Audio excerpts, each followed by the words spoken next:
Yan mga kababayan, at dito na naman tayo sa may Maestranza at saka sa may Plaza Mexico mga kababayan, at ating alamin at update dito sa may Plaza Mexico at Maestranza mga kababayan kung ano ang nangyayari dito. Yan, wala na pong ano dito, no? Wala nang nakatambak dito at linagyan nila doon sa gilid. Talagang ano na dito, pantay na. At ang ano dito, malawak na yung grass paver mga kabayan.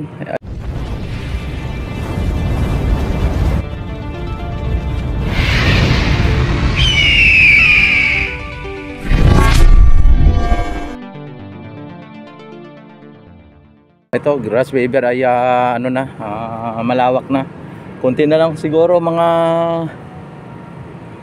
1/2 ang ano na, nalagyan ng grass paver mga bayan, no? Mga 1/2 o kalahati ng dito sa may banda sa may Plaza Mexico na to. At alamin natin ang Plaza Mexico mga bayan dito, kung ano na ang kaganapan dito, kung ano ang nangyayari. Yan, andito ang daming grass paver dito na, no? Yan sir, morning. Morning. Ayan mga bayan, oh. At yung mga santa na sa gitna mga bayan na sa bilog ay talagang buhay na po talaga. At yung upuan ay malamang mga bayan, yung upuan na to ganito na po siya. Tapos yung gutter dyan mga bayan, ayan, nakita naman ninyo may gutter na. At dito naman sa may ano, sa may mga halamanan, ayan, may nakalagay yung mga kabayan na caution. Ay ibig sabihin ay talagang bawal pasukan, ano, bawal pasukan mga kabayan. Kaya may ano siya, may babala siya, no. At ang mundo grass mga kabayan, kita naman ninyo kahit na nasa lilim po siya, okay lang po yan sa kanila, okay lang po sa mundo grass na yan. Tapos yung progress mga bayan, ayan, nakita nyo ay talagang buhay na, green na mga bayan, no? Green na. Ayan, at yung mga sa gilid ay nalagyan na po ng mga halaman, mga bulaklak, ay talagang naka-landscaping na mga bayan. Nakita naman ninyo, halos ano na, dito sa side na to ay mga nasa 80% na mga bayan ay tapos na. 80%, ano. Pero may lalagyan pa po nila ng mga ano yan, ng mga ilaw at kung ano-ano pa dito na mga decoration para sa ganon ay lalong na papaganda ang ating Plaza Mexico mga bayan. Yan na talagang ano na dito, no. Sa ngayon ay nakita natin wala pong gumagawa dito dahil po sa holiday. Alam naman ninyo, ayan, at mamaya ay New Year na, mamayang gabi, madaling araw, alas 12 mga bayan ay putukan na. Dito mga bayan, nakita naman ninyo, ay nakita natin yung may PVC dito. Ibig sabihin na lagyan din ng ano siguro to dito, ng ilaw. Yan, at may mga ilaw siguro yung ano. Tapos ayan ang ano mga bayan, yung progress mga bayan, nakita naman ninyo green na, clean and green mga bayan, no. Tapos yung ano dito, dahil po sa ano tayo yung holiday, yan, at mahaba yung ating holiday mga bayan, nakita naman ninyo ay dito yung lalagyan ng sandwa ay hindi pa nalagyan, ano. Piniprepare pa lang mga kabayan for lagyanan nila ng o buhusan nila ng sandwa na sinasabi o ano ba yung ano nun. Tapos yung ano mga bayan, yung nandoon yung galyon ay malamang ay tatanggalan nila na pagka bumalik na sila dito. Talagang okay na po mga bayan yung ano dito, at yung mga halaman dito ay okay naman. At nakita naman ninyo ay talagang lalagyan na lang po nila ito ng steel ano ba yung matting ano, tapos steel matting ba tawag nun, tapos saka bubuhusan ng sandwa na ano, sandwa yan. Talagang kayo na lang bahala mag ano, no, kung mag-correct kung mali ang aking mga nabanggit. At ang pag-alam ko sandwa ano, kasi sandwa ang sabi nila sa akin, yun lang nga po ang ano, no.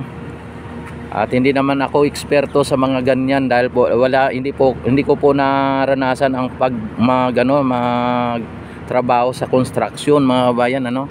At ito nakita naman ninyo talagang maganda ang pagbabago dito. At ang ating Ilog Pasig naman mga bayan, may dumaan na barge, nakita naman ninyo ay hindi naman gaano kadaming na anod na mga water lily mga bayan. Talagang ano na po talaga ngayon ang Ilog Pasig natin, buhay na po. Yan ang sinasabi na Pasig buhayin muli ano. Yan talagang yan, nandito mga bayan, ito na po ang pinaka latest update dito sa may ating Plaza Mexico.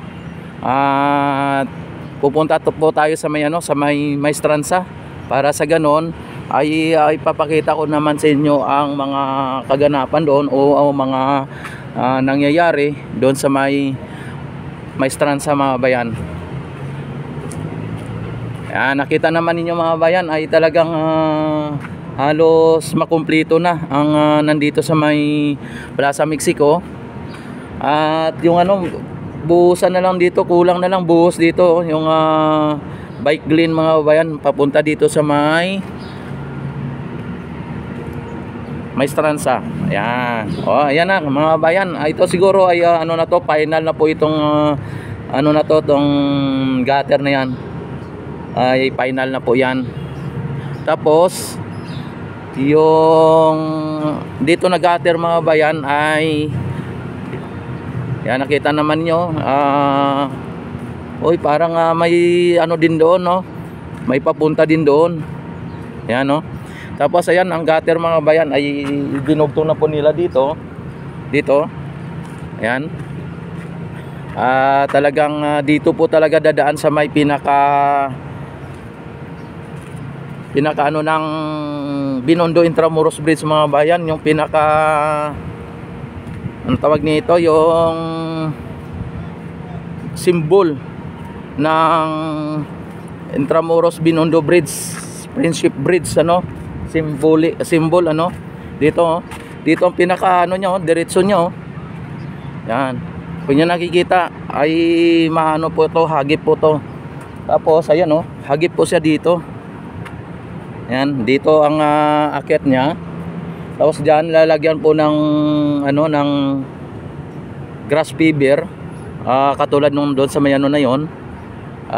Talagang malamang mga babayan, lalagyan din po nila ng upuan dito, no. Lalagyan din nila ng upuan. Ano ko lang po yon, no, kumbaga parang ano ko lang yon.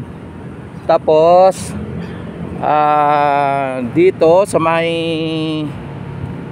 Maestranza mga bayan, nakita naman ninyo, grabe mga bayan, ando na sa dulo na, talagang naglalagay sila ngayon dito ng ano pa ng pilote mga bayan, naglalagay pa po sila dito ng pilote. Ayan, talagang ang layo ng mga bayan. Naabot na po ito ng malamang nasa 200 meter mga bayan, mga 200 meter hanggang doon sa may pilote na binabaw nila ngayon. At nakita naman ninyo mga bayan ay linagyan nila ng ano na dito, ng bakal, para sa ganon ay may purpose po yun mga kabayan, ano. Lahat ng nandito may purpose. Hindi natin po alam kung ano po ang purpose niyan, kung bakit linagyan po nila ng katulad niyan na mga bakal na yan, ano. Ayan, talagang ano po dito, kahit na mamayang gabi ay mag New Year na mga bayan. Well, ano na, goodbye 2024 at welcome 2025 mga kabayan. Ay talagang dito pa rin po sila, oh. Dito pa rin po sila, nagtatrabaho pa rin sila. Grabe mga kabayan, talagang hindi na po nila tinatantanan ang ano dito, ang gawain dito, trabaho. Talagang ayan, nakita naman ninyo. May mga ano na, may mga lahat ng pilote na may mga head na, o ibig sabihin na may mga ano na dito, linagyan na po nila ng, linatagan na po nila ng I-beam mga kabayan. Kung kinumpleto na nila, may mga I-beam na po halos at lahat ang ano dito. Hindi lahat na talaga, na may mga nakaganyan na poste na pilote ay talagang linagyan na po nila ng I-beam o tawag nito yung biga mga bayan. Pero dahil po sa bakal po ito, I-beam ang tawag dito mga bayan, kung hindi ako nagkamali. Yan, at i-correct na lang ninyo mga bayan ang lahat ng mga sasabihin ko kung ito ay hindi tama o ano ang pagkabigkas mga bayan. Yan, at ito ay talagang ina-update ko lang po kayo dito para sa ganon ay malalaman din ninyo kung ano ang kaganapan o ano ang pagbabago dito sa may Maestranza at maging dito sa may Plaza Mexico mga bayan. Kung inyong tatanungin naman ang Ilog Pasig, ayan, nakikita naman ninyo. Yan, kayo na po ang bahalang mag salita, o kayo na po bahala maghusga. Kasi nga po ang ating Ilog Pasig mga bayan ay talagang hindi na po gaanong nakikita natin na may mga naaanod na mga basura o at saka ng mga water lily o water hyacinth mga bayan. At lagi natin nakikita dito may mga may mga foreigner mga bayan. Ayan, katulad nito, foreigner. Ayan, oh. Yan. At parang ginagawa na po nilang ano dito yung ating bansa, no. Ginagawa na nilang sarili nilang bansa na ayan, naglalakad na lang sila ganon. Talagang feel na feel ng mga dayuhan dito sa ating bansa na feeling safe talaga ang ating kasalukuyan na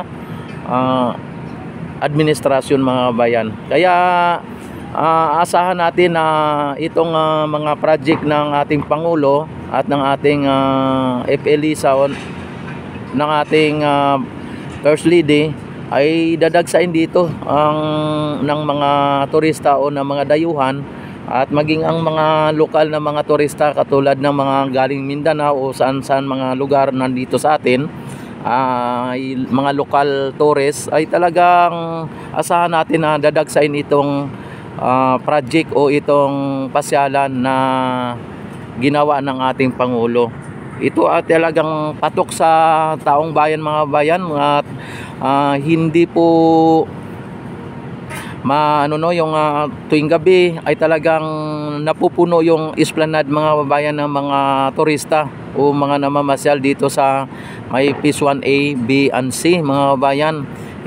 Dadagdagan pa po ito ng Maestranza area mga bayan, itong Maestranza na natatayang aabot ng 200 meters sa ngayon, ang almost complete na rin, at aabot pa yan sa may sa may Port Santiago mga kabayan, at malamang lalagpas pa.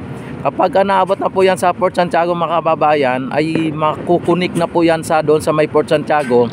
Yung mga namamasyal ng Port Santiago ay pwede na silang umiksit dito papunta ng Esplanade mga bayan. Talagang ang mga dito sa Esplanade, pwede din sila pumasok ng Port Santiago. Kaya kapag ito mga bayan ay matapos na tong mga ng esplanade na to, itong phase 1 na to, ay mag-umpisa din po yan dyan sa may kabilaan po ito ang ating esplanade, no? Hindi lang po dito na side, maging sa kabilaan po ng Ilog Pasig ang ating gagawin na esplanade mga bayan. Tapos 25 kilometer hanggang Laguna de Bay. Ayan mga bayan yung yung phase 1C. Yan, kung hindi pa po kayo nakapunta dito sa esplanade mga bayan, yan, kapag galing kayo sa Alabang ay o kaya sa may Baclaran, ay ang sasakyan lang po ninyo kapag kayo ay naka-jeep or nagko-commute, ang sasakyan lang po ninyo papuntang Divisoria galing ng Baclaran. Tapos dyan, dadaan na po dyan sa may Jones Bridge mga bayan. Tapos kapag kayo naman ay may mga sasakyan, siyempre alam na ninyo, talagang sa likod lang po ng post office mga bayan. Tapos doon na lang po kayo mag parking doon sa may ng post office. Ngayon ay talagang magandang pasyalan po kapag dito ay talagang ang oras ay alas 6 ng hapon, para sa ganon ay doon mag-umpisa ang pagbukas ng ilaw dito sa may esplanade mga bayan, at doon mo mapipil ang mala Europe na pasyalan. Kaya ang exact time talaga na pamamasyal dito sa may esplanade ay talagang 6 o'clock mga bayan, para sa ganon ay makita ninyo yung pagbukas ng fountain at pagbukas ng ilaw na talagang angkop po sa isang lugar. Kaya asahan na po natin na ito ay talagang makikita ng buong mundo ng ating mga ipinapakita at ina-update dito sa may Maestranza at may Plaza Mexico, dito maging sa may esplanade mga bayan. Kapag ito ay natapos na mga bayan, ay grabe ang mga turistang dadaan o pupunta dito sa esplanade mga bayan. Sa ngayon pa lang mga bayan ay talagang marami na, kahit na hindi pa po tapos, hindi pa po naabot ng 1 kilometro ang ating esplanade mga bayan, ay grabe, dinadagsa na po ng mga dayuhan, maging ang mga turista na mga lokal na mga turista mga bayan ay dinadagsa na dito. How much pa mga babayan kapag ito ay naaabot ng 25 kilometer ang haba, ay grabe na siguro ang daming na dito. Tapos yung priority dito mga bayan ay bike lane, yung mga siklista natin, kasi itong esplanade mga babayan, ginawa po ito for purpose ng bike lane mga bayan at walking lane, bike lane ang dito. Kaya nga po ang natin dito, ang mga disenyo dito, kailangan may ng bike lane mga bayan, yung hindi siya pwedeng hagdanan, kundi kailangan flat lang po siya hanggang doon sa may sa may pinaka phase 1C. Kahit na paakyat po sa doon, pero flat siya, dahil po ang priority bike lane mga babayan. Kapag yan po ay natapos, ay talagang grabe dito sa po yung mga nagbibisilita mula ng Laguna de Bay hanggang dito sa Maynila. Mas mabilis pa ang nila yung transportation, kumbaga pag ikaw nagbike, dahil po sa may sarili kayong kalsada mga bayan. Kaya ito ang latest sa update dito sa ating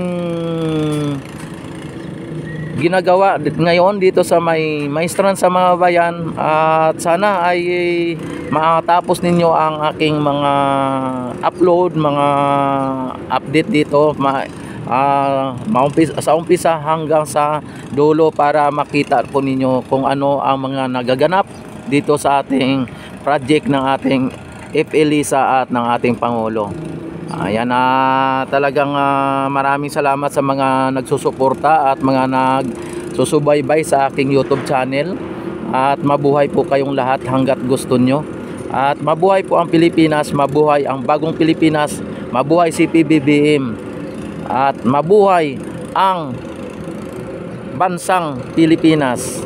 Yan, thank you very much sa lahat na kung hindi pa kayo nakapag-like, nakapag-subscribe, yan, click subscribe button, click notification bell, all nyo na para ma-notify agad kayo tuwing ako ay mag-upload at mag-live at mag-update dito sa may Maestranza at maging sa may Plaza Mexico sa project ng ating Pangulo. Maraming salamat. God bless po sa inyong lahat. Mabuhay po tayong lahat hanggat gusto natin. Bye bye.